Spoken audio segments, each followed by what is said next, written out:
Good morning guys, meron tayo ditong CRT TV. Ang brand niya ay Ace. Ito. Yan. Ang model niya ay ito. So, yan. Digital Control Multi-System K-98. So ang problema nito, sabi ng may-ari, malabo daw yung picture, tapos may sumisirit daw. Pa-check na ata to, tapos sabi nga ata ay palitan daw ng playback. So hindi na yata nila napagawa. Na-stuck na siya ng medyo matagal. Tapos sinubukan dalhin dito sa akin. Tapos nung buksan ko, ang nakita ko sa kanya, ayan, yung resistor para sa heater niya tanggal na. Ayan. Tapos yung sa ano niya, flyback, ito. Ayan. Ano na rin siya, tanggal na.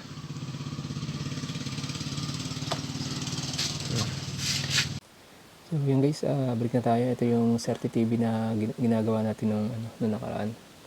Bali, ang ginawa ko dito nung huli, pinalitan ko ng anode cap mismo. Dahil nga tanggal na yung niya, yung anode cap. Tapos inayos ko na rin siya dito. Ayan, sa may heater. Tapos, yung testing ko ganun pa rin. Napakalabo pa rin yung picture niya, napakadilim. Tapos sinubukan kong i-adjust yung screen niya, nakasagad na. Kasi yung voltahe niya umabot lang ata ng 90 volts DC. So, ang ginawa ko, inorderan ko siya ng flyback, ng panibago.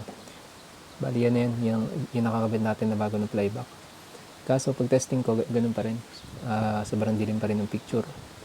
Good naman yung ABL nito, okay din yung heater. So, ang ginawa ko dito, nagpalit tayo ng picture tube mismo. Ayan. Ito yung luma niya. Pakita ko sa inyo yan. Ayan yung lumang picture tube niya. Tapos ito na yung pinalit natin. Ngayon, gawin na lang natin dito. I-testing na lang natin. Saksa ko. Ayan. Check ko muna. Baka may sumabit sa ilalim. Baka naman wala.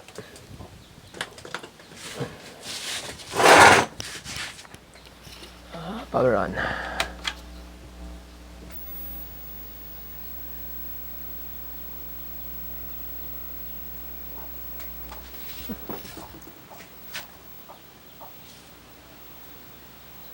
Ayan yung screen niya.